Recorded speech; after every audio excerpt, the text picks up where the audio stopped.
고, 자, 오늘의 컨셉은 뭐냐면요, 여러분. 그, 기출을 읽어주는 남자예요. 그래서 제가 기출을 같이 여러분이랑 읽으면서 어떤 포인트들을 이렇게 우리가 잡아야 되는지, 그것들을 이제 체크를 하면서, 하다 보니까 제가 이제 패드랑 연결해서 좀 하도록 하겠습니다. 그러니까 여러분들 잘 따라오시면서 들으시면 될 것 같습니다. 저는 쭉 진행을 좀 할게요. 자,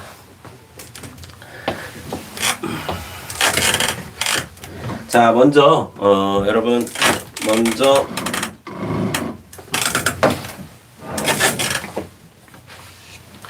잠시만요. 자, 먼저 여러분, 행정법 1번, 2020년도 1번 문제 같이 보도록 하겠습니다. 2020년도 1번 문제. 자, 행정법의 법원의 효력에 대한 문제입니다. 그쵸? 법원. 자, 법원. 자, 그리고 첫 번째 1번부터 보도록 하겠습니다. 1번 아주 많이 나오는 거죠. 결국엔 조례하고 뭐하고의 문제입니까? 자, 이게 뭐예요? 일반 협정. 이 일반 협정은 조약이죠. 그래서 조례와 조약과의 다툼 문제입니다. 그러면 당연히 누가 이기는 겁니까? 그쵸? 조약이 이기게 되는 거죠. 조약이 이기게 되는 거라서 자, 조례하는 효력이 없다가 자, 지금 몇 년도? 그죠? 2020년도 거죠? 잠시만요. 자, 2020년도.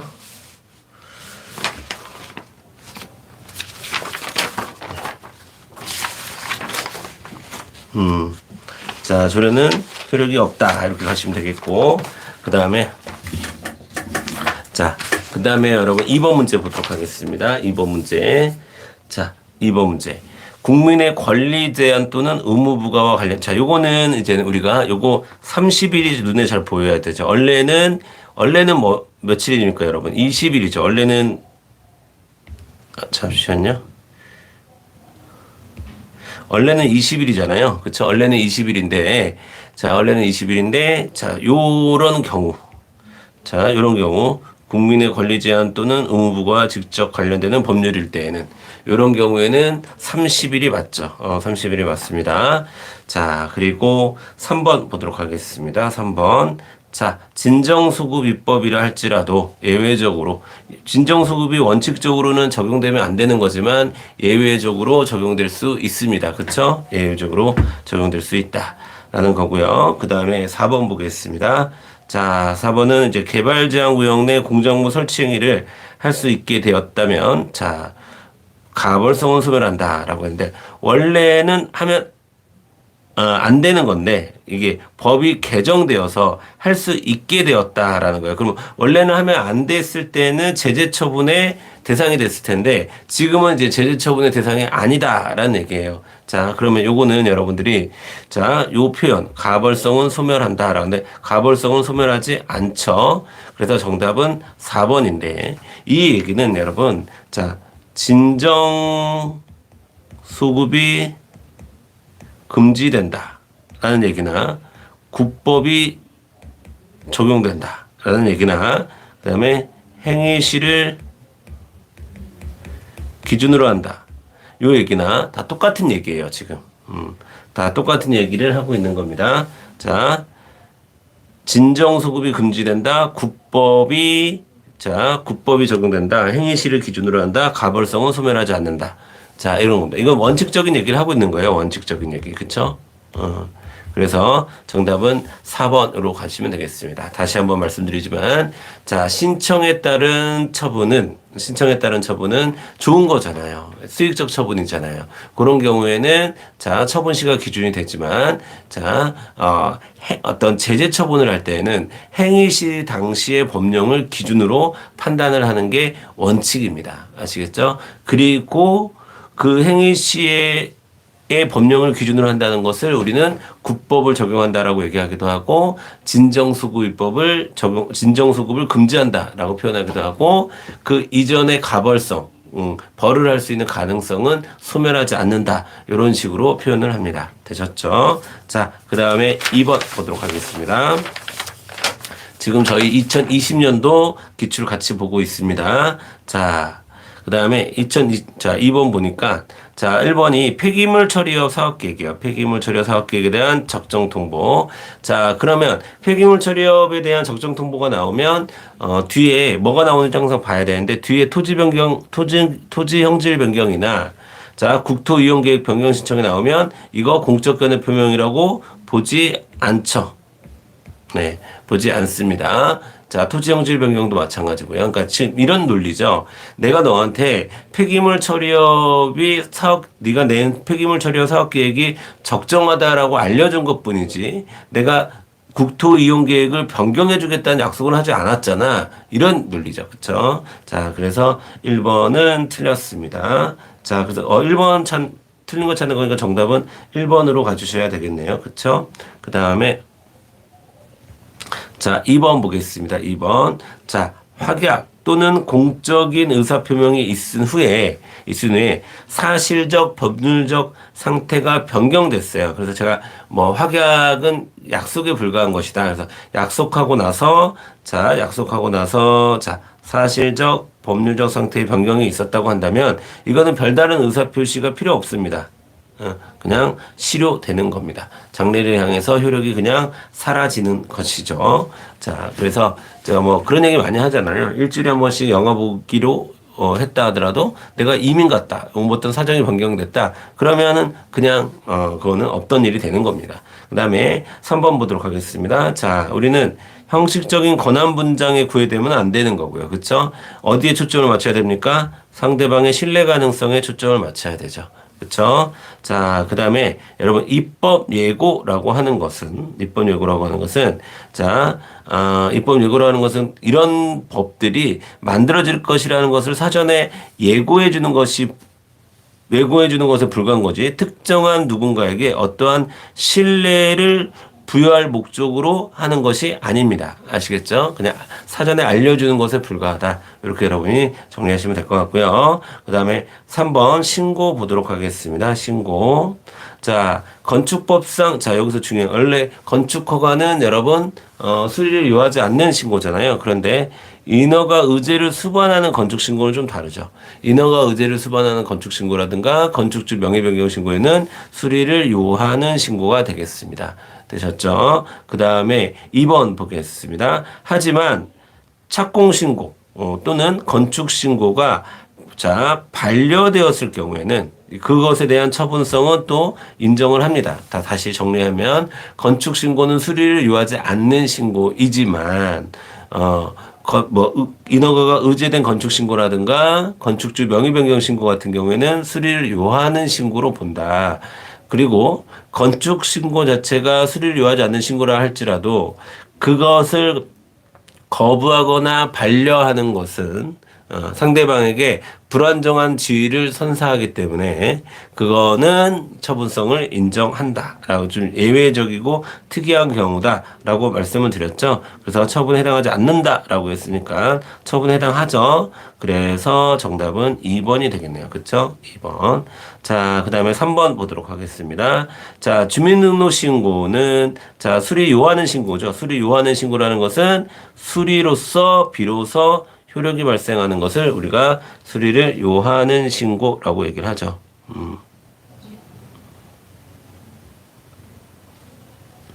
그쵸? 자, 그 다음에 4번 보도록 하겠습니다. 자, 행정청이 식품위생법상 영업자 지위승계 신고. 그쵸? 그러면 누구에게? 종전 영업자에게는 침해적인 처분이 되는 거죠. 영업자 지위승계 신고를 하게 되면 종전 영업자에게는 침해적이야. 그럼 종전 영업자에게는 행정절차법의 절차를 지켜줘야 되겠습니다. 되셨죠? 자, 여러분 4번으로 가도록 하겠습니다. 4번.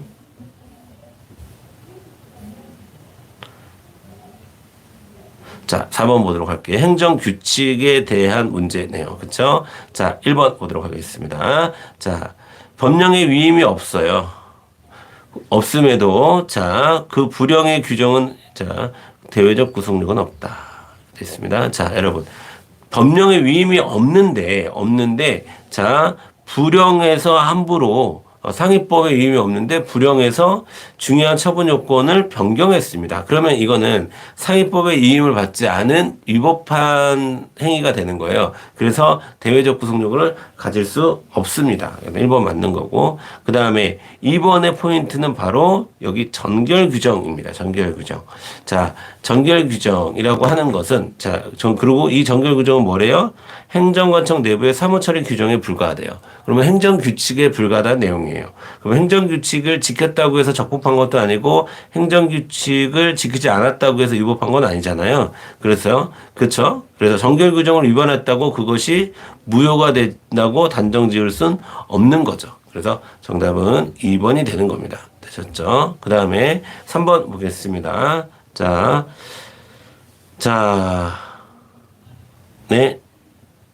네, 법령의 규정이 특정 구체적 사항을 정할 수 있는 권한을 부여하면서 초점을 측정하지 않은 경우에는 이때 수임행정 기관은 행정규칙으로 법령의 내용의 사항을 구체적으로 정할 수 있죠. 그 다음에 재량 준칙은 그냥 공표하는 것만으로는 안 되고요. 어떻게 돼야 돼? 되풀이 시행돼야 돼. 그래서 뭐가 성립돼야 돼? 관행이 형성이 돼야 돼. 관행이 형성된 상황 속에서 그러면 평등의 원칙과 신뢰보의 원칙이 발동을 해서 자기 구속을 받게 돼. 그래서 이거는 뭐를 갖게 돼요? 대외적 구속력을 갖게 되는 거죠. 대외적 구속력을 갖게 됩니다. 그래서 헌법소원의 대상이 되죠. 요 메커니즘. 이해를 해주시면 되겠고요. 그 다음에 5번 가도록 하겠습니다. 5번. 5번. 여러분, 이거 굉장히 예외적인, 판례죠. 그쵸? 청문서 도달 기간을 어겼다 하더라도, 여기서 중요한 말은 요거예요. 제일 중요한 말은.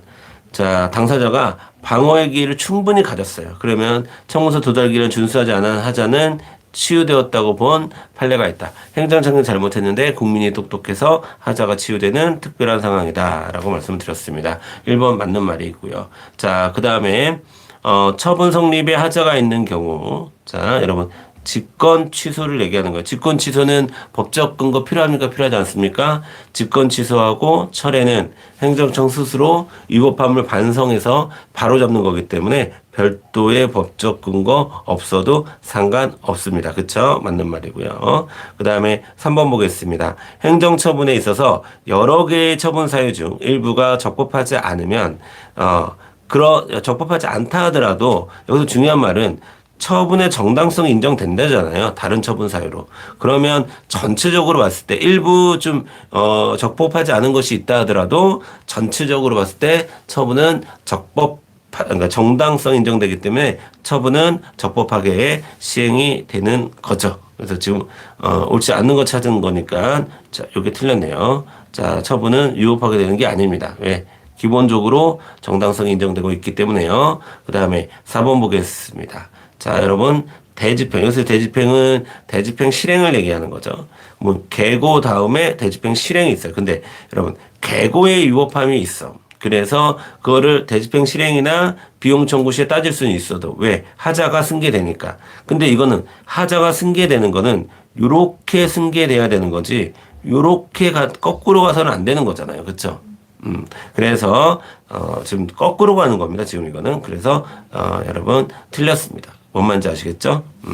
그래서 물론 계고하고 대집행 실행하고 하자 승계되는 거 아닌가요? 맞아요. 하자 승계됩니다. 개통실비 사이에서는 하자 승계되지만 이게 개통실비 순서대로 하자가 승계되는 거지 거꾸로 승계되는 거는 하자 승계 이런 거는 상관이 없다라는 겁니다. 그 다음에 6번 보겠습니다. 6번. 6번의 기억부터 보도록 할게요. 일단 허가에 붙은 기한이 부당하게 짧아요. 그럼 우리 뭘로 이해해요? 허가 조건의 존속기간이라고 이해합니다. 여러분, 허가의 존속기간하고 허가 조건의 존속기간하고 어떤 차이가 있냐면 허가의 존속기간이라는 것은 그 기간이 끝나면 다시 불허가 할 수도 있다는 얘기예요. 근데 허가 조건의 존속기간이라고 본다면 조건 유지 여부만 좀 확인을 하고 불허가 하지 않겠다 이런 뜻이에요. 허가 조건의 존속기간을 볼 수 있는 경우에 그 종기가 근데 보세요. 이게 연장돼서 연장하기 위해서는 죄송합니다. 제가 잘못된 거네요. 자, 연장하기 위해서는 자, 종기 여기서 중요한 말은 종기가 도래하기 전이죠. 종기가 도래하기 전, 종기가 도래하기 전에 자, 연장에 대한 신청이 있어야 된다. 맞는 말이네요. 그렇죠?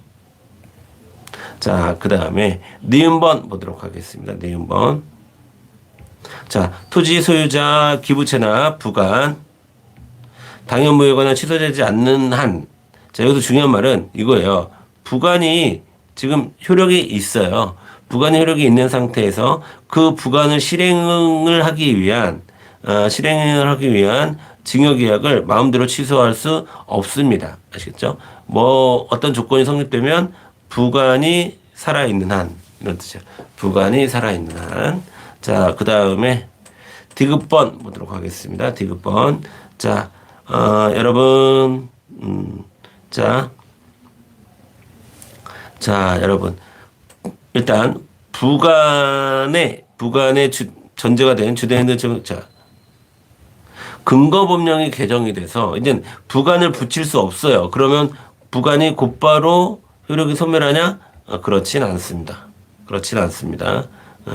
그렇진 않아요. 그렇죠?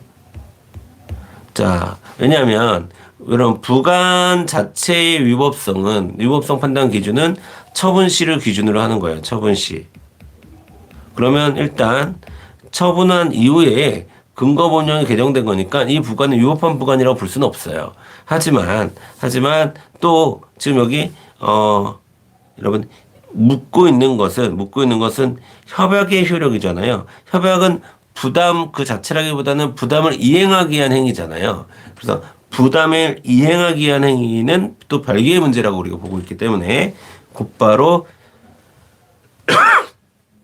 효력이 소멸한다라고 단정 지을 수 없겠습니다. 그쵸? 그 다음에 리을번 볼게요.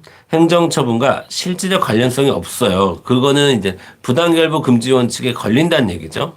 그쵸. 부당결부 금지 원칙에 걸린다는 얘기예요. 그러면, 자, 못 붙이는데 그거를 사법상의 계약의 형식으로 부과한다? 이런 꼼수를 쓰면 안 된다. 봐주지 않는다. 아시겠죠? 안 되는 겁니다. 어차피 부당결부 금지 원칙에 걸리는 문제가 되겠습니다. 자, 그 다음에 7번 보도록 하겠습니다. 행정 절차 보도록 할게요. 행정 절차. 자, 행정 절차 보겠습니다. 행정 절차에 대한 설명으로 옳은 것은 자, 1번 보겠습니다. 퇴직연금의 환수 결정은 자, 당사자의 의무를 가하는 처분이기는 하나 자, 당연히 환수 금액이 정해진대요. 이거 중요한 말이죠. 법령에 따라 당연히 환수 금액이 정해진대. 예, 당연히 환수 금액이 정해진대요. 자, 그렇기 때문에 자, 의견 진술의 기회 같은 건 줄 필요가 없는 거죠. 의견 진술 주면 뭐합니까? 처분에 의해서 권리무관계 변화가 생기는 것이 아니라 법령에 따라 변화가 생기는 거니까 이거는 행정 절차 의견 진술의 기회 같은 거 주지 않아도 상관없습니다. 그 다음에 2번 보겠습니다. 자, 수익적 행정행위를 거부 처분한 것은 여러분 수익적 행정행위를 직권 취소하거나 수익적 행정행위를 철회하는 것은 침익적 처분이라고 볼 수가 있죠. 하지만 수익적 행정행위를 거부했다는 것은 상대의 권리무관계 변화가 아예 발생하지 않았다라는 뜻이에요. 제가 항상 수업 시간마다 드리는 말씀이지만 여러분 내 통장에 100만 원이 있었고 그래서 내가 기초생활수급비를 신청했는데 거부받았어. 그러면 내 통장에 여전히 얼마가 있는 거예요? 100만 원이 있는 거예요. 그러니까 변화가 없는 겁니다. 그래서 행정절차법상 옳은 거 찾는 거니까 정답은 1번이었네요. 그렇죠? 그 다음에 이거는 행정절차법상 사전통제 대상이 되지 않아요. 자, 권리무관계가 변한 게 없다. 그 다음에 자, 3번 보겠습니다. 자, 절차상의 하자가 있었어요. 그런데 절차상의 하자가 있는데 그것을 보완했습니다. 치유했다라는 거죠. 위법사유를 보완했어. 그럼 절차상 하자를 치유했다 이런 뜻이에요. 그러면 자, 기판력 정확히 얘기하면 기속력이라고 표현하는 게 맞아요. 기속력에 저촉되지 않는다. 그러니까 기속력 위반이 아니다. 이렇게 보시면 되겠습니다. 자, 그 다음에 4번 보겠습니다. 자, 여러분, 청문 절차는 우리가 공권 같은 거예요. 청문회 할 수 있는 권리는 우리가 선거권처럼. 그래서 우리 선거권도 자, 여러분, 투표를 안 갈 수는 있으나 선거권 자체를 포기할 수는 없다고 그랬잖아요. 소권도 재판을 청구할 수 있는 소권도 마찬가지고 청문도 마찬가지 공권 같은 거다. 그래서 자기들끼리 청문을 배제하는 조항을 두었다 하더라도 협약을 통해서 청문 절차를 배제하는 것은 불가능합니다. 되셨죠? 자, 그 다음에 8번 보겠습니다. 8번. 정보 공개에 관한 법률입니다. 1번 보겠습니다. 자, 정보를 공개한 게 아니야. 공공기관에서 정보를 공개한 게 아니라, 죄송합니다. 죄송해요. 자, 여러분 8번부터 잠깐, 쉬는 시간을 가졌다가, 지금 53분인데 잠깐 쉬는 시간 가졌다가 12시 정도쯤에 다시 시작하도록 하겠습니다. 네, 여러분 잠깐 끊었다 가겠습니다.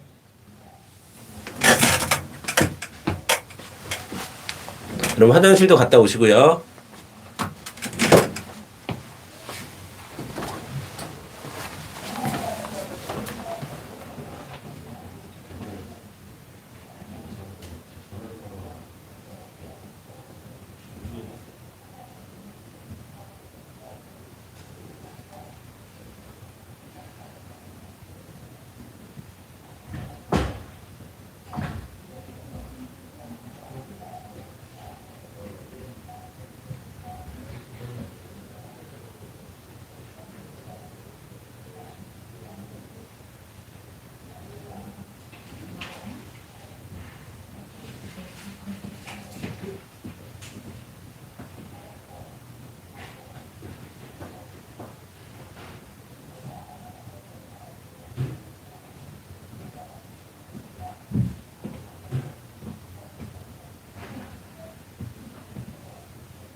자, 좀 들어오셔야 되는데 안 들어오시네. 네, 이제 조금씩 들어오시네요. 네, 네. 여러분 화질이 좀 안 다음에 제가 할 때는 화질을 좀 좋게 미리 좀 만져가지고 화질과 음질을 좀 좋게 해서 하도록 하겠습니다.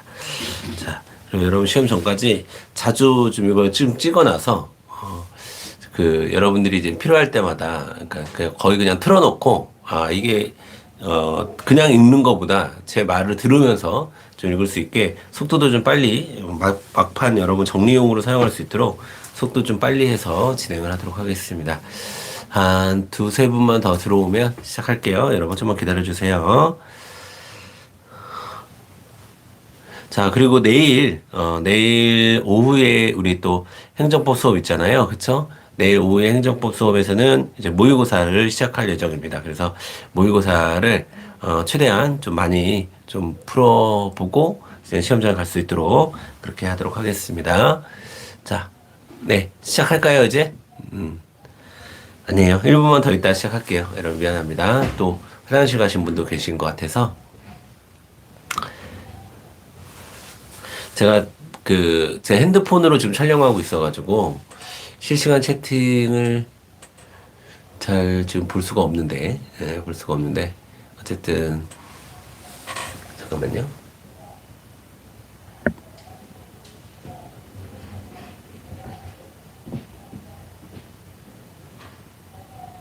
네. 들어오신 분들은 실시간 채팅란에 이름이라도 좀 남겨주시면 좋을 것 같아요. 아니면 출석 체크합니다. 뭐 이런 글이라도 써주시면 좋을 것 같습니다. 자, 되셨죠? 자, 이제 시작 한번 해볼까요? 네, 시작하겠습니다. 8번부터 다시 시작하도록 하겠습니다. 자, 8번에 1번 보겠습니다. 자, 정보공개 처분과 관련해서요, 이제 이게 공공기관이 정보를 공개한 게 아니에요. 공개한 게 아니고, 이제 이걸 다투는 과정에서 법원에 제출해서, 자, 우회적인 방법으로 알게 된 겁니다. 알게 된 거는, 이거는 정보공개법에 따른 공개라고 볼 수 없어요. 아시겠죠? 자, 그 다음에 정식으로 공개를 해야 되는 겁니다. 아시겠죠? 자, 그 다음에 2번 보겠습니다. 2번. 자, 8번에 2번 보겠습니다. 자, 그러니까 일단 정답은 1번이 되겠네요. 옳지 않는 거니까. 자, 그 다음에 2번 보겠습니다, 여러분. 자, 여러분, 정보공개 청구권은 모든 국민에게 정보공개 청구권이 주어지고요. 여기서 얘기하는 모든 국민은 자연인, 법인, 권리 능력이 없는, 법인 능력이 없는, 사단이나 재단도 포함이 됩니다. 그리고 설립 목적도 따지지 않습니다. 왜냐하면 헌법상 알 권리에서 출발하는 거기 때문에 모든 국민에게 정보 공개 청구를 할 수 있는 권리가 주어지게 되는 겁니다.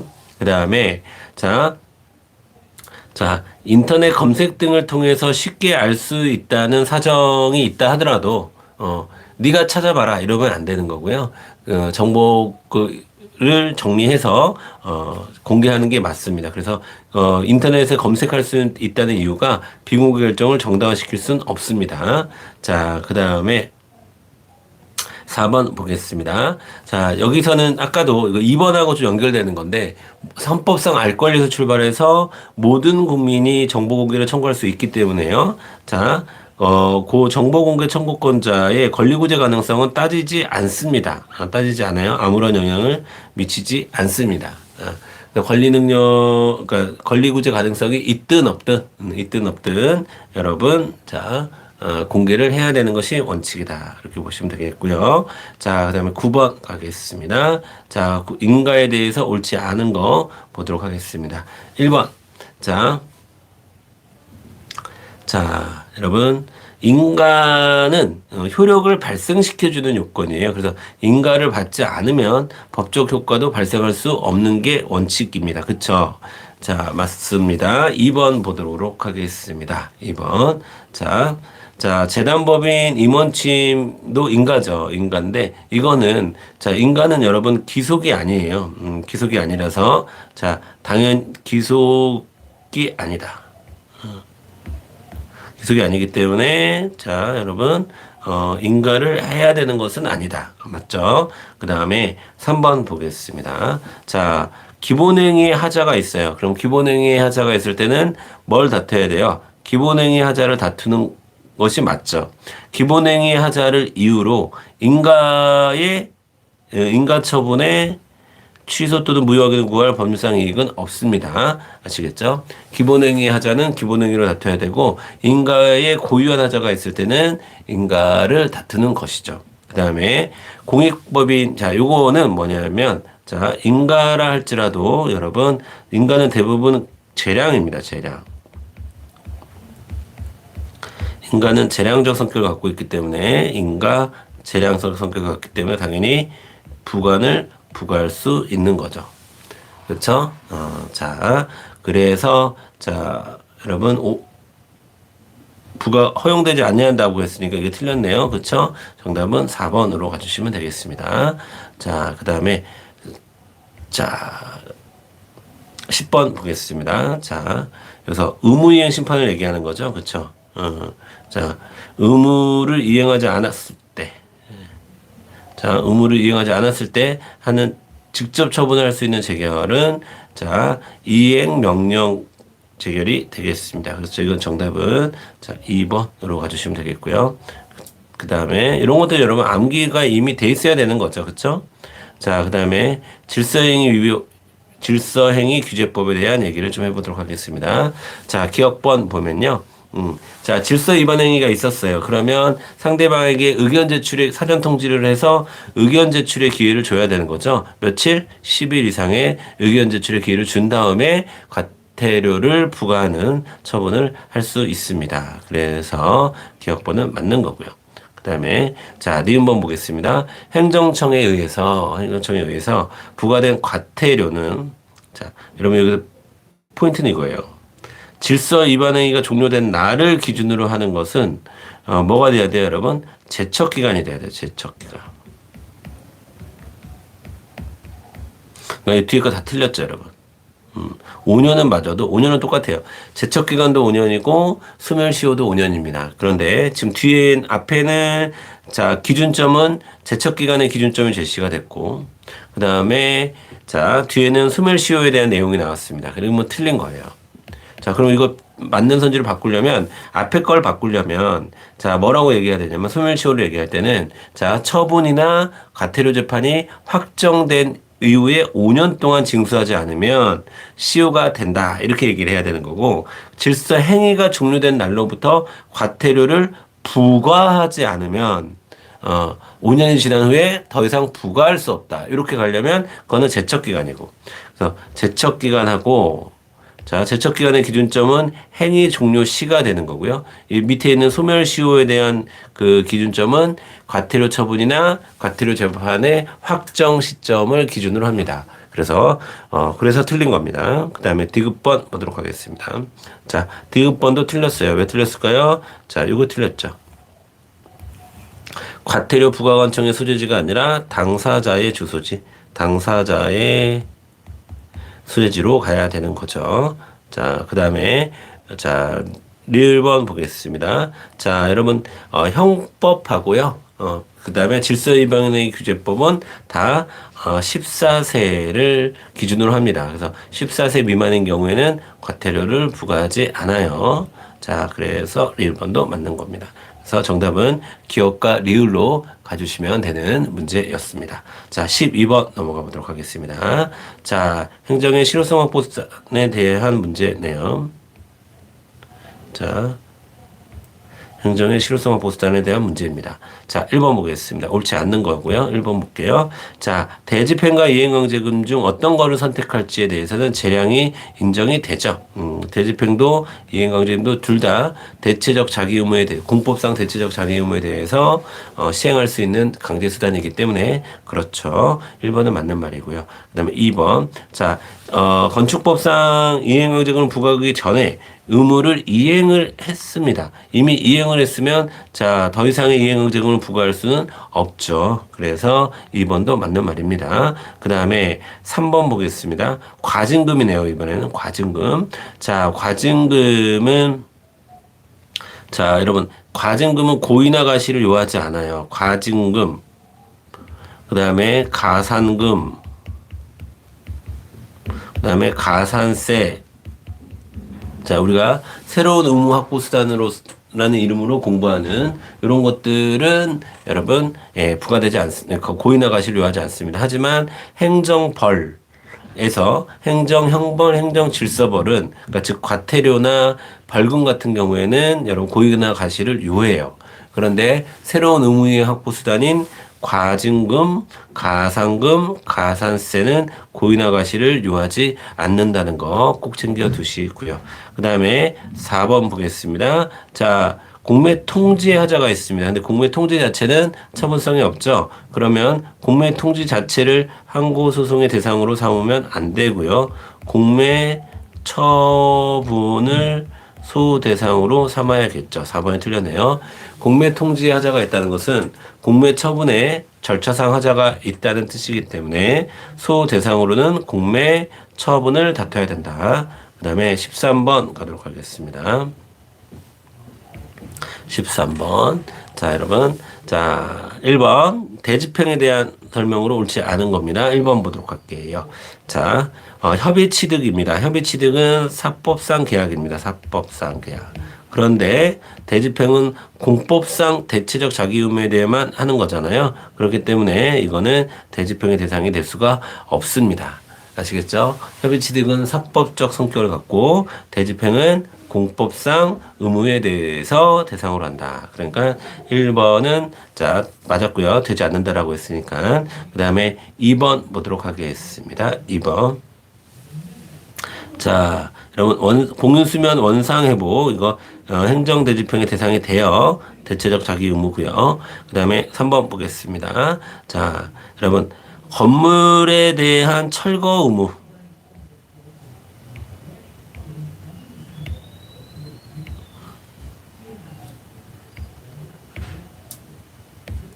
자, 갑자기 이게 또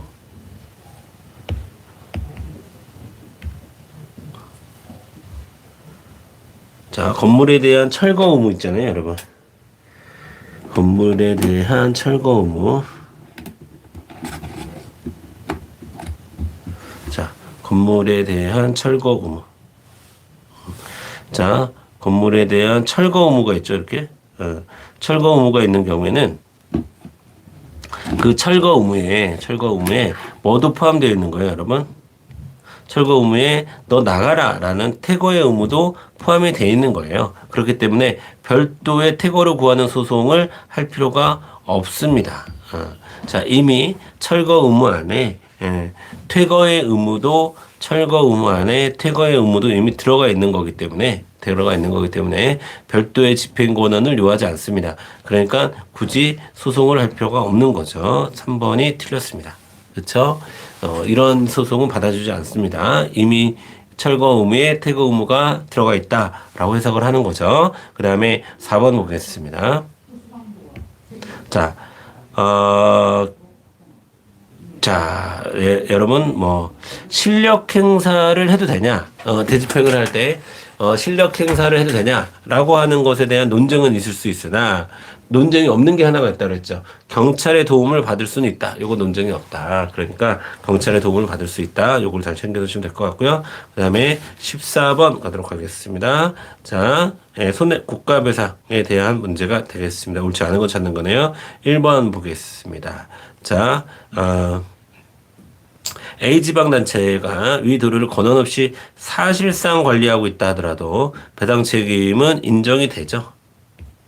예, 여러분 사실상 관리까지도 포함을 하죠. 그렇죠?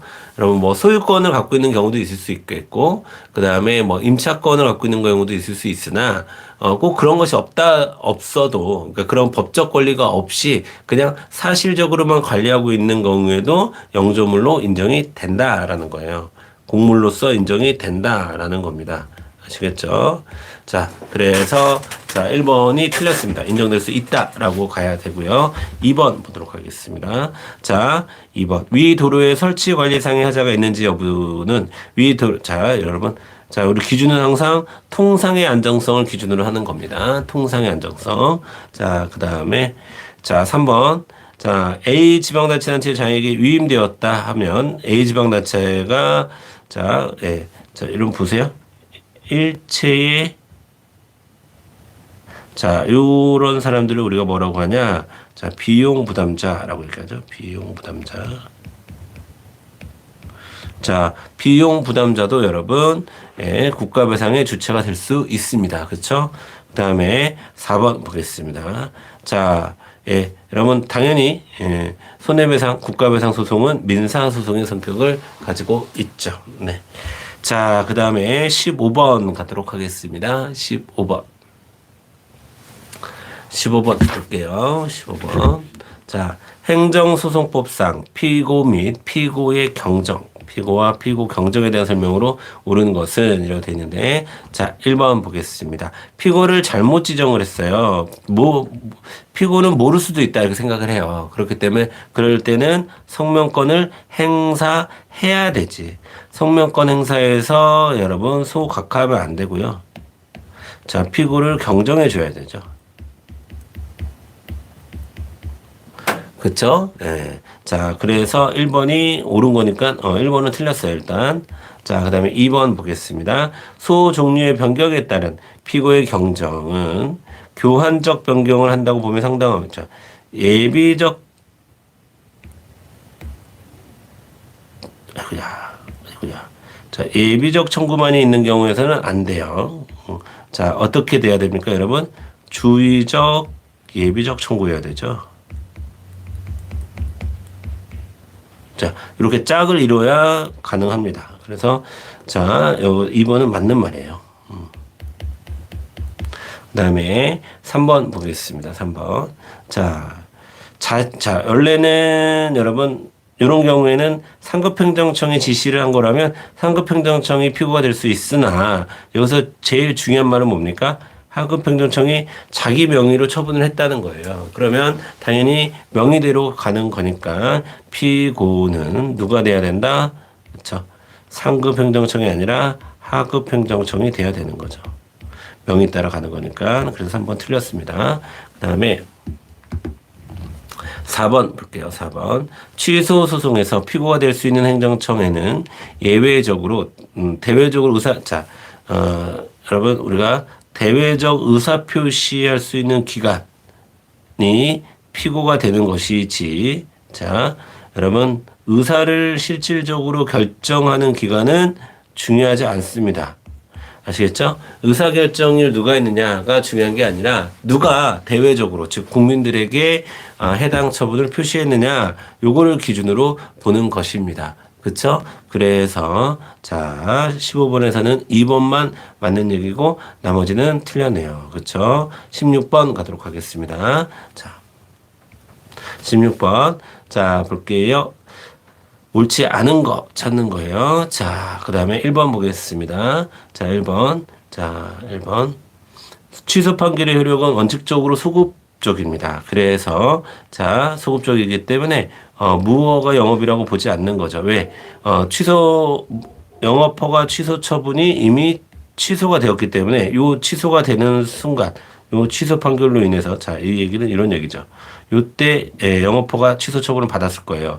그런데 이 사람이 영업을 쭉 했어.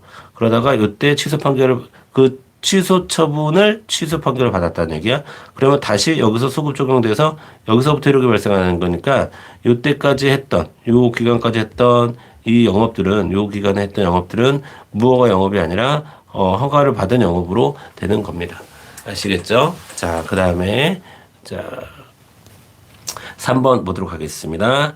자, 취소 판결의 기속력은 주로 판결의 주문과 여러분 기속력은 주문뿐만 아니라 위법 사유도 에 대해서도 인정이 되죠. 주문에만 인정이 되는 것은 기판력, 기속력은 주문과 위법 사유 모두 인정이 됩니다. 그렇죠?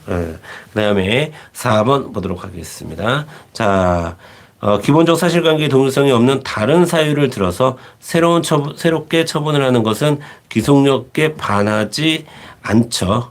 기속력에 반하지 않습니다. 위반 아닙니다. 그래서 정답은 4번.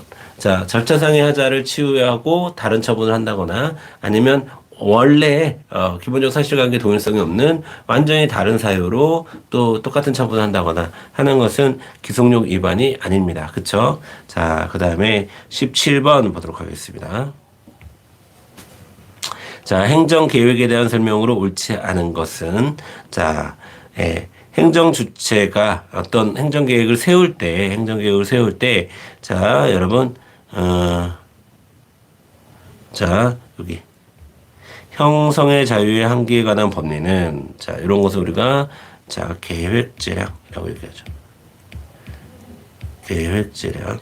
이 계획재량의 한계는, 자, 여러분, 행정계획을 수립할 때도, 위반 결정할 때도 당연히 적용돼야 되겠지만, 변경을 할 때도, 변경 여부에서도 동일하게 적용이 된다. 예, 당연한 얘기입니다. 자, 맞는 말이고요.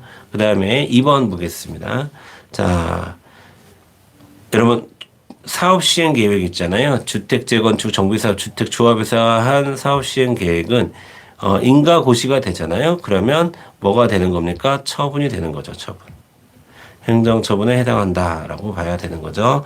그래서, 자, 틀렸네요. 17번에는 2번이 틀렸습니다. 그 다음에 13번.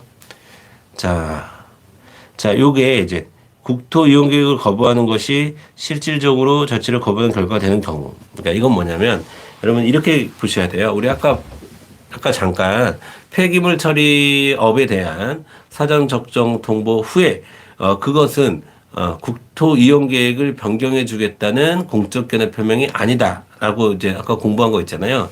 그것의 전 단계예요. 그러니까 무슨 말이냐면, 자, 국토 이용 계획 변경 신청을 거부하게 되면 폐기물 처리업이라고 하는 당해 행정처분 자체. 지금 이거는 폐기물 처리업 허가예요. 폐기물 처리업 허가를 거부하는 결과가 된다라고 할 때는 자, 신청권이 인정이 됩니다. 신청권이 인정이 되기 때문에 소송에 들어갔더니 이젠 공적 견해 표명이라고 보지 않겠다라는 결과가 나온 거예요. 그러니까 신청권 자체는 인정이 된 겁니다. 이거 헷갈리지 마세요. 그렇죠? 자, 그러니까 3번은 맞는 말이 되는 거예요. 그 다음에 4번 보겠습니다. 자, 장기 미집행 도시계획에 대해서 자, 입법자가 이제 새로운 제도를 따라 얻게 되는 것이기 때문에 이거는 자, 여러분 물론 장기 미집행 도시계획 시설 결정에 대해서 어느 개인의 재산권을 보호할 수도 있습니다. 근데 그 보호는 헌법에서 당연히 도출되는 건 아니라는 거예요. 그러니까 장기 미집행 도시계획이라 할지라도, 그러니까 도시계획을 세워놨는데 너무나 오랜 기간 동안 집행을 하지 않고 있어. 그래서 누군가 손해를 봤어. 그러면 그거는 헌법상 도출되는 재산권 보호가 아니라는 거예요. 왜냐하면 그 사람이 어떤 이득을 위해서 걸로 이사 간 거 아니에요. 본인의 선택에 의해서. 그렇기 때문에 무조건 보호해 주지는 않는다. 그러니까 헌법을 통해서 보호되는 권리는 아니다라는 얘기입니다. 아시겠죠? 자, 그러니까 4번도 맞는 말이 되겠습니다. 자, 그 다음에 18번 보도록 할게요. 자, 날짜 중요하겠고요. 그 다음에 청소년 유해매침의 결정. 자, 여러분 청소년 유해무 결정 고시는 자, 처분성이 있죠. 처분성이 있습니다. 자, 고시임에도 불구하고 처분성이 있다. 이거 알아두시고. 자, 그 다음에 1번 보도록 하겠습니다. 자, 여러분 이거는 우리가 이제 우리가 고시 공고의 방식으로 처분을 하는 게 두 가지예요. 하나는 우리가 특정인을 대상으로 한 처분인데 그 특정인의 주소를 알 수가 없어서 혹은 송달이 불가능해서 고시 공고의 방식으로 할 때는 14일 후에 효력이 발생합니다. 하지만 불특정 다수에게, 이거 지금 불특정 다수에게 하는 처분이에요. 불특정 다수에게 하는 처분일 경우에는 자, 5일 후에 효력이 발생해요. 5일. 그렇기 때문에 지금 효력은 자, 요 날짜가 아니죠. 이건 14일을 기준으로 했을 때 날짜고 5일 후니까 여러분 1월 11일 날부터 발생을 하는 겁니다. 아시겠죠? 자, 그럼 여기서 일단 우리 두 가지 챙겨줘야 됩니다. 하나는 청소년 유해매체물 결정고시가 자, 요게 바로 뭐다? 처분이다. 처분성이 있다. 자, 그 다음에 두 번째. 이렇게 불특정 다수를 대상으로 하는, 즉 일반 처분일 때, 자, 그럴 때 효력은 고시 공고 후 5일 후에 발생한다. 하지만 아까도 말씀드렸듯이 그 주소를 몰라서 특정인에게 하는 처분인데 주소를 몰라서 공고의 방식으로 하는 경우에는 14일 이후에 효력이 발생된다. 이거 구분하셔야 되겠고요. 자, 그다음에 2번 보겠습니다.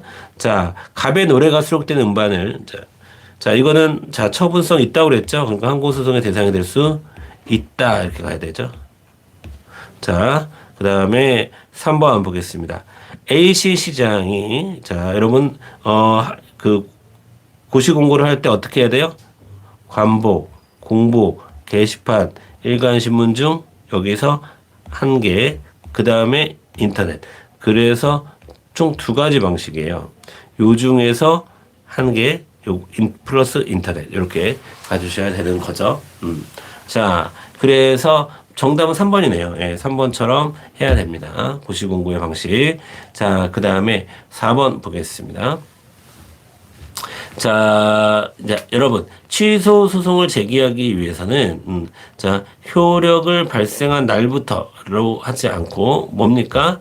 안날을 기준으로 해야 되죠. 안날 90일 안에 제기를 해야 되죠. 발생한 날이 아니라 발생한 날에 알았다라고 단정 지을 수는 없는 겁니다. 그렇기 때문에 발생한 날이라는 표현이 아니라 안날이라는 표현이 들어가 줘야 되겠습니다.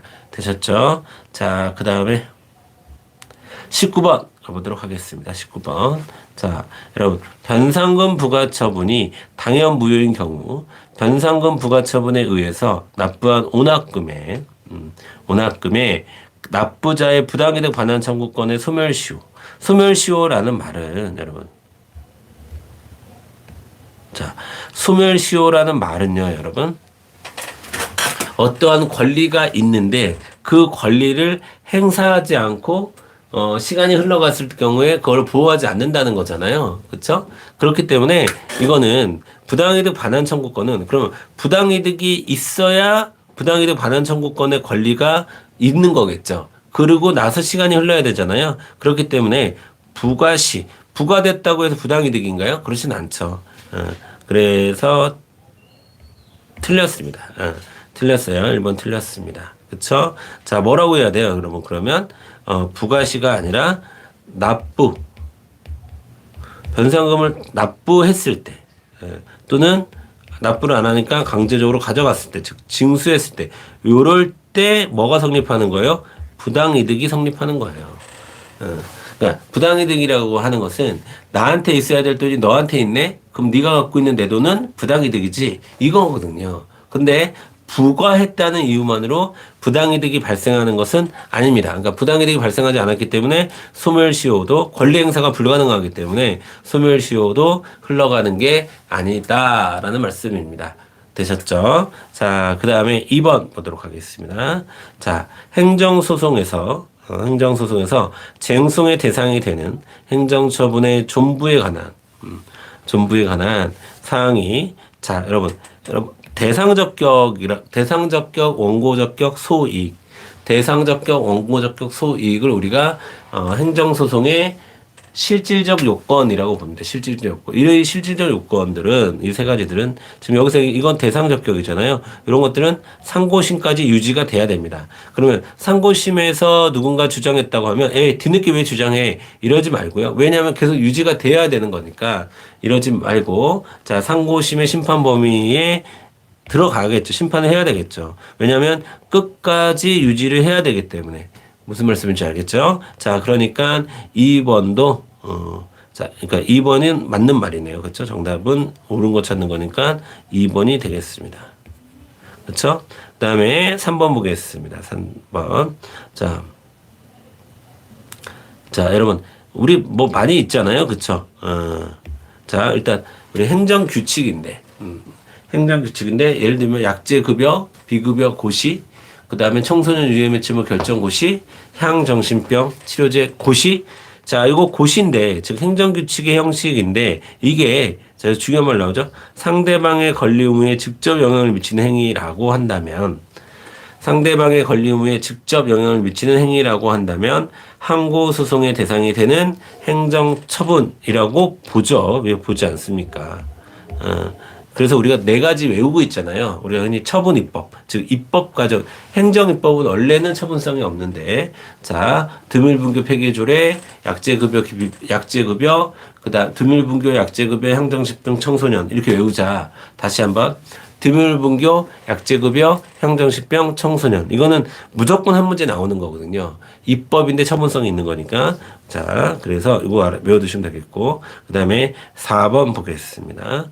자, 여러분, 인허가가 의제된 경우에,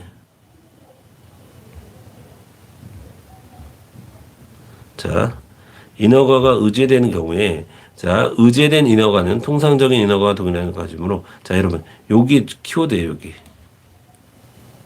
자, 두 가지 키워드가 있다고 그랬죠. 하나는 이해관계인이 또는 부분 인허가 의제가 허용되는 경우에는, 자, 요런 경우에는 의제된 인허가로 소대상으로 삼을 수 있죠. 허용됩니다. 쟁송 취소 허용돼요. 아시겠죠? 두 가지. 자, 이해관계인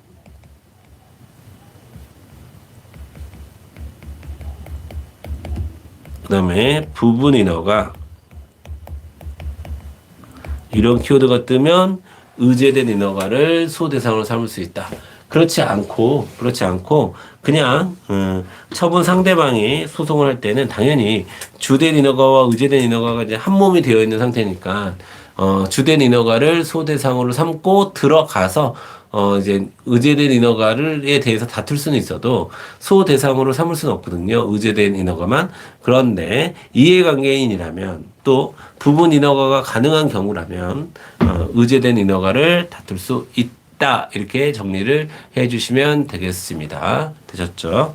그 다음에 마지막 20번 보도록 하겠습니다. 20번. 자, 부작위 위법 확인 소송 볼게요. 부작위 위법 확인 소송. 자, 1번 보겠습니다. 자, 여러분 1번. 자, 행정소송 이외의 다른 절차에 의해서 불복을 예정하고 있어요. 불복 절차가 있어. 그러면 우리가 이것은 행정소송으로 다루지 않습니다. 자, 그러니까 즉 부작위 위법 확인 소송 같은 거에로 다루지 않는다라는 말이에요.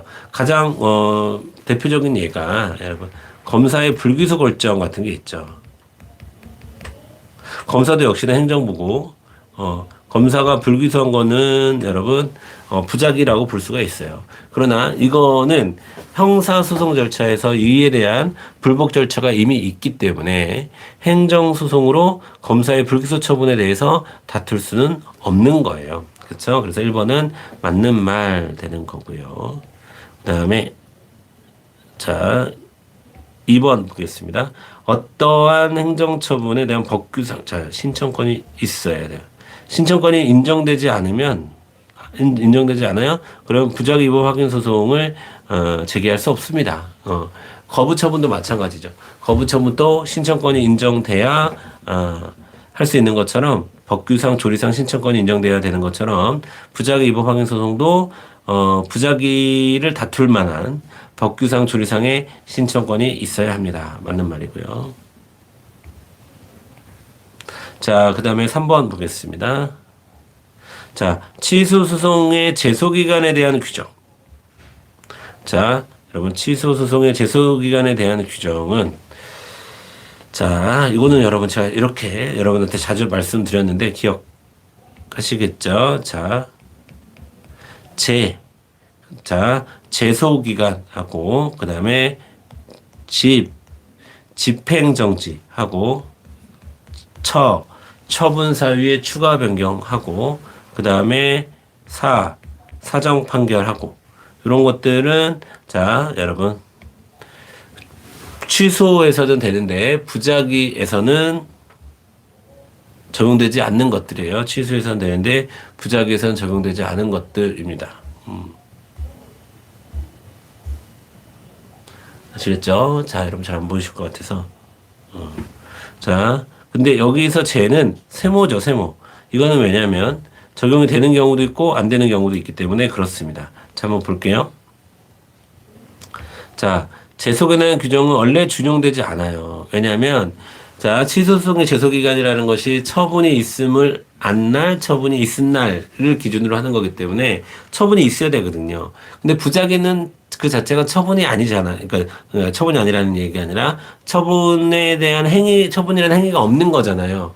그렇기 때문에 기준점이 없기 때문에 제소기간에 대한 규정을, 취소성의 규정을 적용할 수 없어요. 그러나, 만약에 행정심판을 거쳤다라고 한다면, 뭐가 발생하는 겁니까, 여러분? 자, 그쵸. 재결선 정보 송달일이라는 기준이 새로 생기는 거 아니겠습니까? 그쵸? 그렇기 때문에, 이런 경우에는 여러분, 네, 제소기간이 적용을 받죠. 그래서 뒤가 틀렸어요. 이런 경우에는 제소기간을 제한을 받습니다. 왜냐하면 기준점이 생겼잖아요. 재결서 정본 송달일이라고 하는 기준점이 새롭게 생겼기 때문에 제소기간을 적용받습니다. 그래서 3번이 틀렸네요. 그쵸? 3번. 자, 앞에 거는 앞부분은 맞았는데 뒷부분이 틀렸어요. 3번은. 자, 4번 보도록 하겠습니다. 처분의 신청 후 원고에게 생긴 사정 변화로 인해서 자, 부작위가 일부하고 받아도 종구침이 되는 구제받은 불가능하게 되었다. 원래 그러면 당연히 각하 판결을 내려야 되죠. 자, 되셨죠? 자, 여러분 오늘은 우리가 2020년 국가직 공무원 2020년 국가직 공무원 구급 문제를 같이 한번 풀어봤습니다. 같이 좀 봤는데 자, 여러분 오늘은 제가 좀 이렇게 영상이나 뭐 음성이나 준비가 좀 사전에 약간 좀 미약해서 자, 다음에는 좀 준비를 해서 하면은 여러분에게 좀 더 준비를 하고 좀 더 속도 좀 높이고 그렇게 해서 또 한번 시도를 하도록 하겠습니다. 그래서 다음에 언제 할지는 제가 내일 오후에 우리 모의고사 수업 있잖아요. 내일 오후에 있을 모의고사 수업 때 다시 한번 기출을 읽어주는 남자 제목은 이렇게 정할게요. 기출을 읽어주는 남자의 이제 2를 조만간 또 여러분 시험 보기 전에 여러 번 제가 찍도록 하겠습니다. 그래서 자, 다음에 또 다음에는 좀 여러 개 할게요. 오늘은 지금 카메라 사정이나 여러 가지 사정상 지금 2020년도만 했고 여러분들한테는 21년도, 22년도도 다 나눠줬을 거예요. 그거는 이제 조만간 또 날짜를 잡아서 제가 여러분에게 공지하고 시행을 하도록 하겠습니다. 자, 여러분 수고 많이 하셨고요. 식사 맛있게 하시고 자, 다음에 또 뵙도록 하겠습니다. 그리고 수업 들으시는 분들은 내일 오후에 모의고사 수업 때 또 다시 뵙도록 하겠습니다. 수고하셨습니다.